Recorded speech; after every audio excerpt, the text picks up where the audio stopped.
Sebelum video ini dimulai, pastikan kamu sudah mengklik tombol salam alaika ya Rasul, salam alaika ya Habib. Tapi pada malam itu dia mendengar bacaan Al-Quran sesuai dengan apa yang dia lakukan. Udah ngasih tahu sampai selesai. Orang tadi juga. Nah selesai orang di rumah tadi besok pergi dulu dari pulang ke rumahnya sampai di rumah dimandikan dia bertobat kepada Allah SWT dengan sentuhan, dengan bacaan Al-Quran. Hati si Fudail yang begitu keras dan batunya bisa itu tercatat dalam sejarah Bapak Ibu namanya Fudail yang preman dunia menjadi seorang ulama besar, mempunyai pondok pesantren, mempunyai murid ribuan banyak. Itu seorang Fudail. Artinya apa ulama? Faiza bil Quran fastaghfiru wa astaghfiru. Apabila kita mendengar bacaan Al-Quran, kita dengar supaya la'allakum turhamun sabarun untuk mendapat rahmat dari Allah SWT. Ini yang pertama. Kemudian yang kedua, Al-Quran itu kita baca. Kalau itu mengaku sebagai umat puasa Al-Quran itu kita baca. Rasulullah SAW mentafsirkan kehidupan kita seorang Muslim ini. Hubungannya dengan Al-Quran ini ada empat. Yang pertama, orang Islam yang mengaku beriman dengan Al-Quran, pandai baca Al-Quran, mengerti yang dia baca, paham yang dia baca, beramal sesuai dengan Al-Quran, dan mampu pula mengajarkan kepada orang lain, sehingga orang lain itu bisa mengambil intibar pelajaran dari apa yang dia baca. Inilah mukmin yang sejati terhadap Allah. Pandai baca, mengerti yang dia baca, paham yang baca, beramal sesuai dengan Al-Quran, kemudian mampu mengajarkan kepada orang lain. Kalau orang seperti itu kepada Al-Quran dicontohkan oleh Rasulullah seperti buah al-Qudud jauh. Sifat buah al-Qudud jauh. Bantunya raja Rasul Mandir, syukur kepada Allah Subhanahu. Bantu raja Rasul Mandir, ya manis. Awal itu gambaran orang mukmin yang beriman dengan Al-Quran, pandai baca Al-Quran, mengerti yang dia baca, paham yang dia baca, beramal sesuai dengan Al-Quran, mampu mengajarkan Al-Quran kepada orang. Bahwa semua dicintai oleh Allah, dicintai oleh Rasul, dan disayangi oleh umat. Karena umat bisa mengambil pelajaran dari apa yang dia baca. Inilah mukmin yang sejati terhadap Al-Quran. Ada lagi yang kedua. Maka yang beriman dengan Al-Quran, pandai baca Al-Quran, mengerti yang dia baca, paham yang dia baca, beramal sesuai dengan Al-Quran. Tapi kemampuan itu terhadap Al-Quran ini sebatas untuk dirinya seorang saja. Bantu diri seorang, ya. Jangan kepada orang lain, ya. Kepada anak muslim tidak bisa membaca Al-Quran. Ini pandai baca Al-Quran, mengerti, baca, paham, baca, beramal sesuai dengan Al-Quran. Anak-anak pandai baca Al-Quran. Inilah yang diibaratkan oleh Rasulullah seperti buah tamar. Kalian tahu ibu buah tamar, buah kurma. Sifat buah kurma mani, tapi dia tidak punya buah. Begitu gambar itu orang Islam yang beriman dengan Allah. Pandai baca, beramal dengan Al-Quran, tapi tidak mau memanggil kepada orang. Ada lagi yang ketiga. Orang Islam yang beriman dengan Al-Quran, pandai baca Al-Quran, mengerti yang dia baca, paham yang dia baca, tapi kemampuan terhadap Al-Quran itu ya bertentangan dengan apa yang dia lakukan sehari-hari. Perbuatannya jauh bertentangan dengan apa yang dia mengerti dari Al-Quran.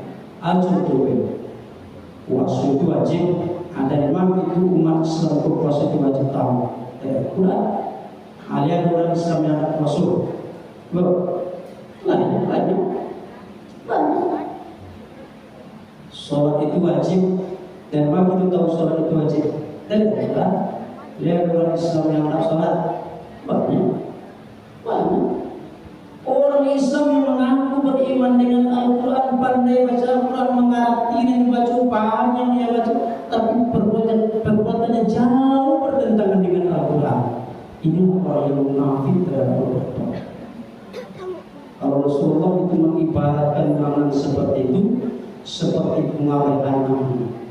Bahas sifat bunga rehana itu bantu rancak supaya bantu gagah tapi Rasulullah baik. Amal itu gambar orang Islam yang beriman dengan Allah, pandai baca Al-Quran, mengerti yang dia baca, paham yang dia baca, tapi perbuatannya jauh bertentangan dengan Al-Quran. Inilah orang Islam yang munafik terhadap Al-Quran. Ada lagi yang keempat, ada orang yang mengaku Islam beriman dengan Al-Quran tapi tidak berjalan. Pandai berjalan. Dia mengaku beriman dengan Al-Quran tapi tidak pandai baca Al-Quran. Ada orang Islam yang tidak pandai baca Al-Quran banyak. Kalau tidak pandai baca Al-Quran, beraja tidak unang. Itu salah. Tidak pandai baca beraja tidak unang. Kalau beraja tidak mana pun tidak unang. Itu susah. Pandai tidak membaca beraja tidak unang. Mandang aku tidak pernah. Sekali sebulan dia duit pengajian masa sila tapi pagi itu harus mengikut pakak ayat itu datang musuh. Nah, orang yang seperti ini kata Rasulullah diibaratkan oleh Rasulullah seperti buah besar. Bahas sifat buah besar itu dulu supaya ala bantu dulu supaya dulu akhir umur tapi nyawa di jalan akhir itu. Itu ambil atau itu buang? Itu buang. Amal itu pula gambaran orang Islam yang beriman dicintai dengan Al-Quran, tidak pandai membaca dan mau belajar dan mau mendengar. Ya nanti dia akan menjadi sampah. Sampah siapa? Sampah Allah. Kalau itu sudah dianggap sampah oleh Allah, sedangkan sampah itu saja kita buang untuk sampah Allah. Kalau itu dianggap sampah adalah tentu dibuang ke dalam neraka Allah. Oleh karena itu sebaiknya kita orang yang beriman dengan Al-Quran, yang mempercayai adalah sebagai kitab suci Allah, yang menjadikan sebagai pedoman hidup Allah untuk menyelamatkan kehidupan dunia dan akhirat, tidak begitu baca, kita hayati, kita amalkan dalam kehidupan Allah serta mampu kita ajarkan kepada orang lain. Kemudian yang ketiga, sebagai umat kuasa Al-Quran ini kita tadabbur. Imam Ibnu Taimiyah pernah katakan, apa tadabbur? Orang Islam yang tidak mau membaca Al-Quran berarti dia sudah mencampakkan Al-Quran itu dalam kehidupan mereka. Nah, orang Islam yang tidak mau membaca Al-Quran kecil berarti dia sudah mencampakkan Al-Quran dalam kehidupan. Orang Islam yang mempelajari Al-Quran tapi tidak mempelajari isi Al-Quran berarti dia sudah mencampakkan Al-Quran dalam kehidupannya. Orang Islam yang membaca Al-Quran, mempelajari isi Al-Quran tapi tidak mengamalkan Al-Quran berarti mereka sudah mencampakkan Al-Quran dalam kehidupannya. Jadi sedianya kata beliau, Al-Quran itu kita baca, kita perhatikan, kita pelajari, tidak hanya menjadi pelajaran dalam kehidupan kita. Rasulullah SAW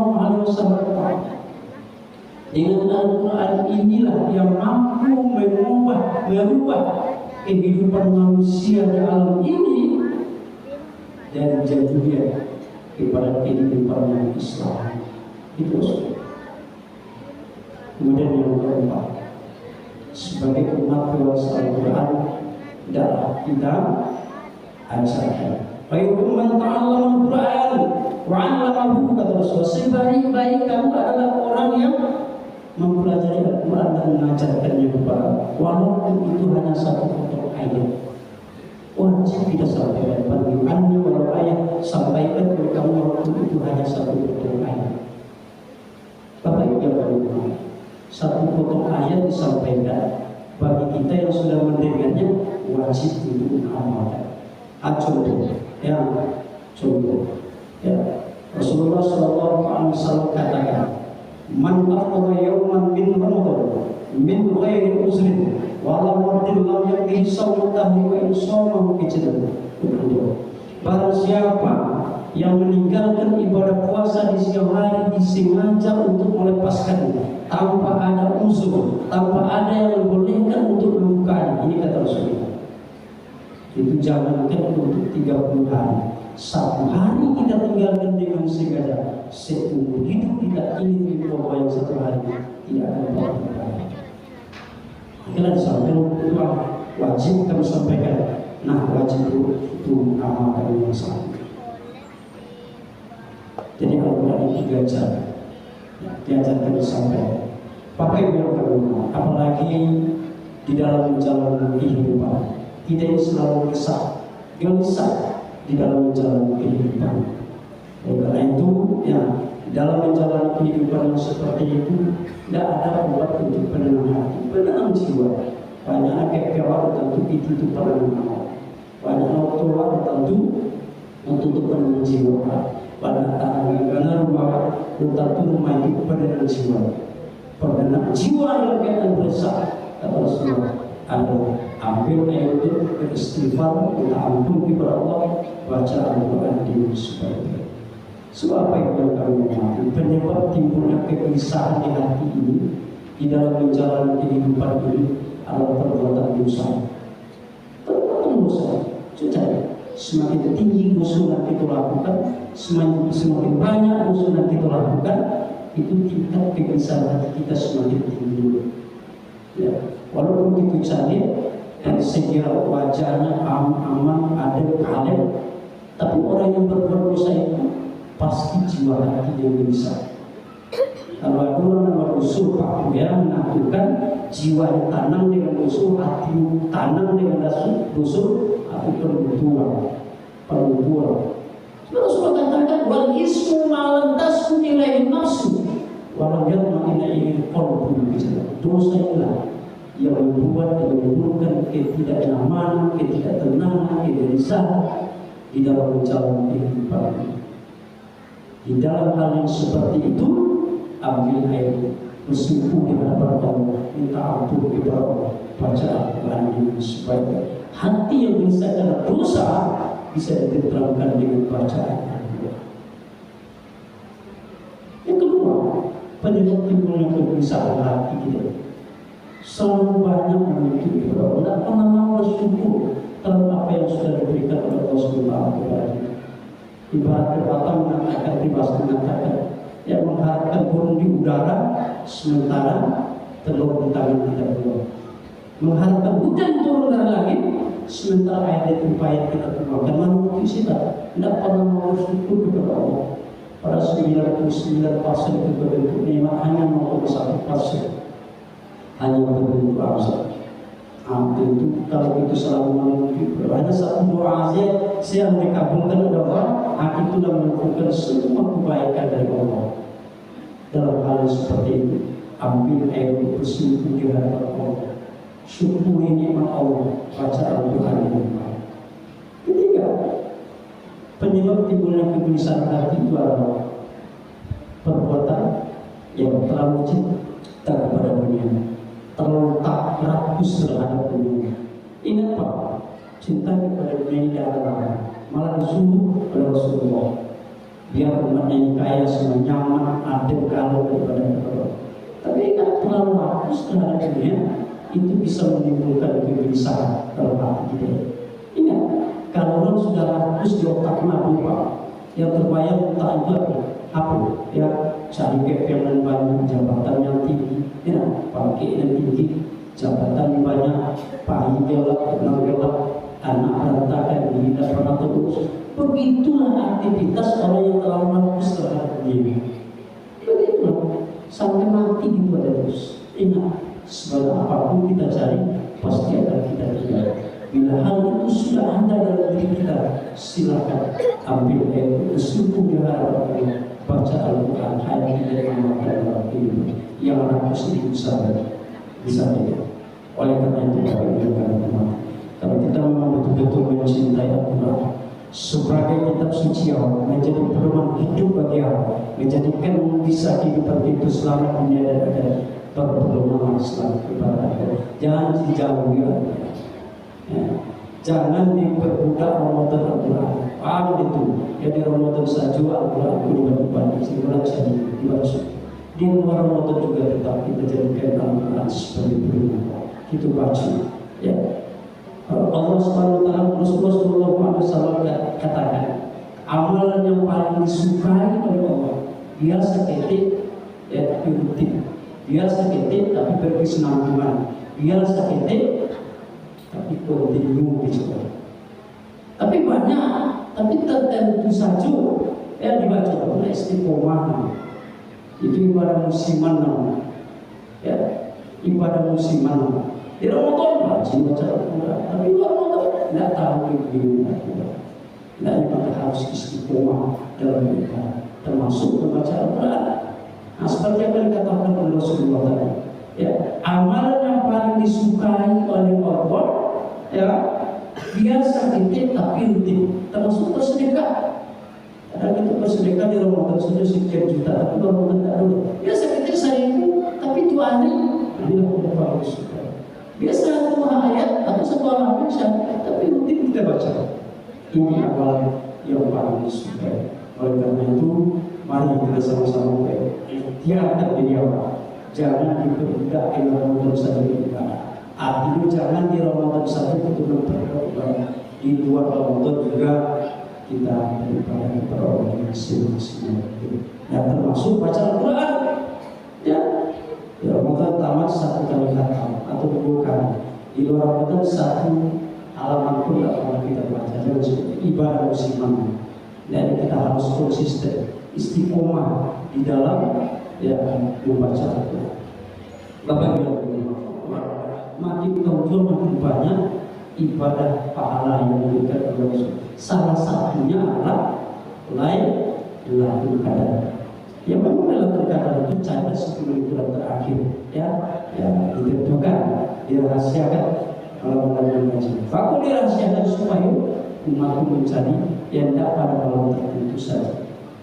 Kita makin berjuang, Mas Haji makin maju ya jemaah, ya makin maju ke depan masa, ya makin luas sampai ke mau transnasional. Banyak orang mau oleh itu bagi kita, mari kita berikhtiar, kita dekatkan yang kita untuk menyempurnakan Ramadan tahun ini sampai titik Ramadan itu kita para teman-teman yang dapat saya sampaikan, mudah-mudahan ada manfaatnya. Maaf, wabillahi taufiq wal hidayah. Assalamualaikum warahmatullahi wabarakatuh.